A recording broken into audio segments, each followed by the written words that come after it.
Greetings. What a strange Holy Week it is going to be, unable to gather together in worship and praise. As we begin with Palm Sunday, I'm here with my solitary palm, all by myself, and somehow, Hosanna, Hosanna to the King, doesn't quite sound quite all that it could be when it's one voice and one palm. But our hearts and minds can certainly be united in prayer as we embark upon this final week of our Lenten pilgrimage, our journey into Jerusalem, our journey to Golgotha and the crucifixion, and a journey that will conclude at the empty tomb. I trust that you are well and are staying well, and that we will endure these times boldly and faithfully.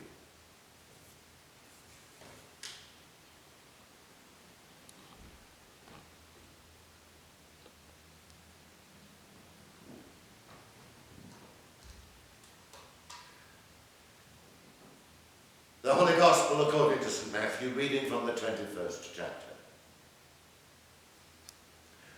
When they had come near Jerusalem and had reached Bethphage at the Mount of Olives, Jesus sent 2 disciples, saying to them, "Go into the village ahead of you, and immediately you will find a donkey tied and a colt with her.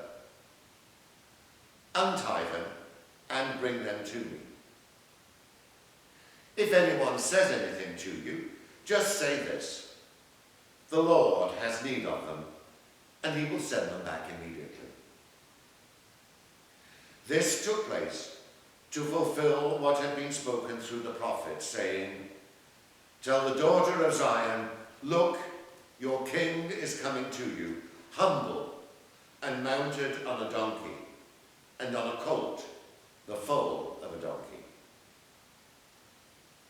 The disciples went and did as Jesus had directed them.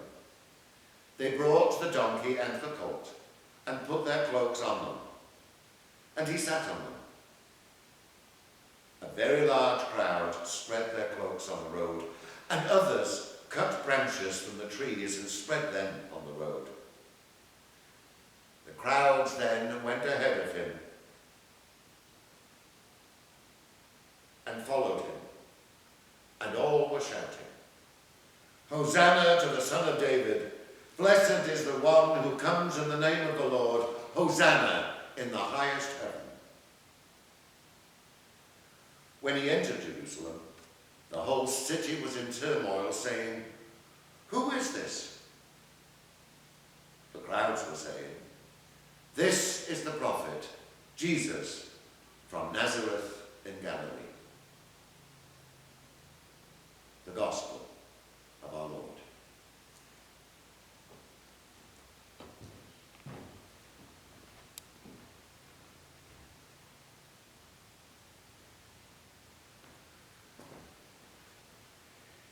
It is amazing to think that just a few short weeks ago, the stock market was breaking records and unemployment was at the lowest it had been in more than half a century. And in just the last 2 weeks, nearly 1 million people have been added to the rolls of the unemployed. And the stock market is a long way from its records.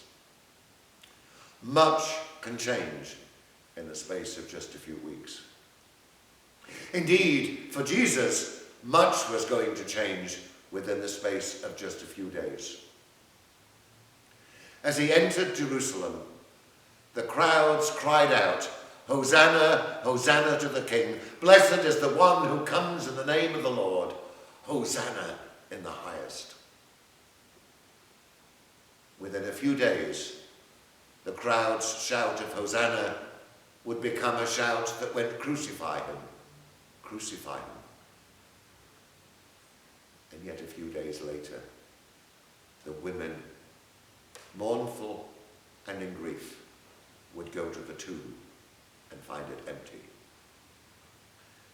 Indeed, much can change within the space of just a few days.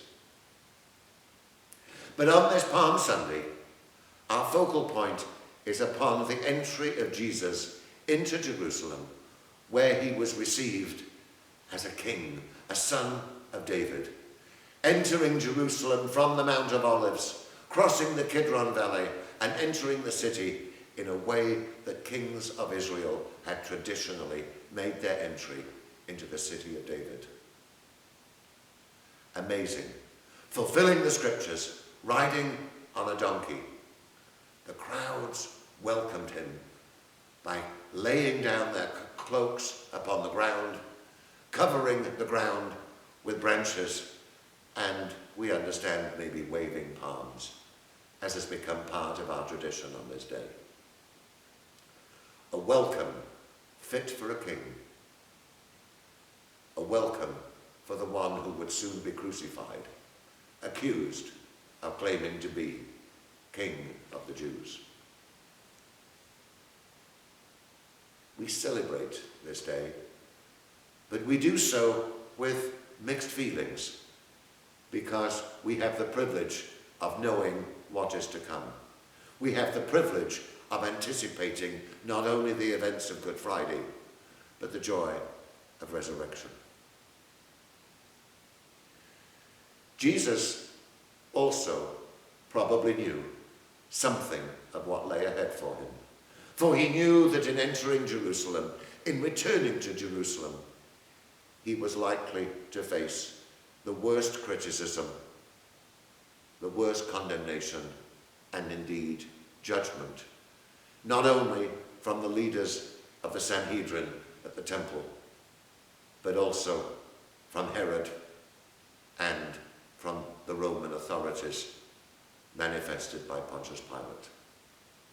Jesus no doubt knew something of what lay ahead for him, for his task in entering Jerusalem was to give up his life for our salvation. Such circumstances, however, are not to be experienced by most of us. We cannot see into the future, even if we are called to prepare and anticipate for what we think might be. What we think might be. If we read the newspapers, if we read stuff online, we can hear and read every prophecy imaginable, from the possibility, unlikely though it seems, that coronavirus will be over and done with within weeks, and others telling us that a new reality is permanent and this is our lot for whoever knows how long.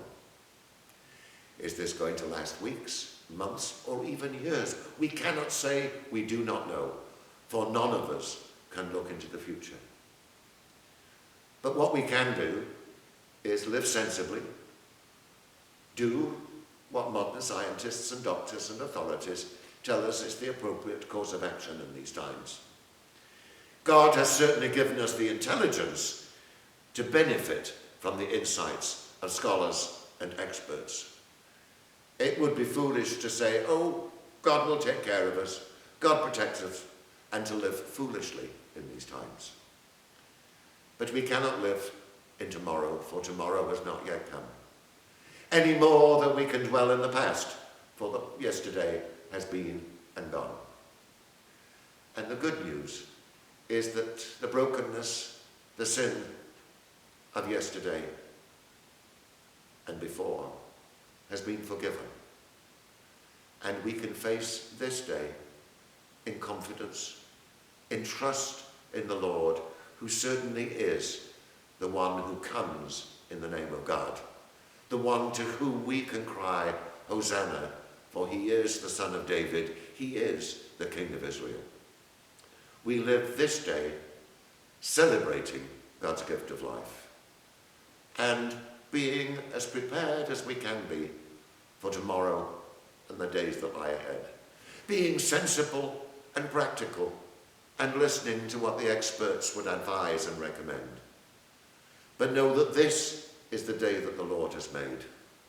And even if we cannot gather together to raise palm branches and shout hosannas together, let our hearts rejoice and welcome into our hearts the one who is King, the one who came, the Son of David, and was welcomed with cries of Hosanna. Join with me and cry out, Hosanna, Hosanna to the King.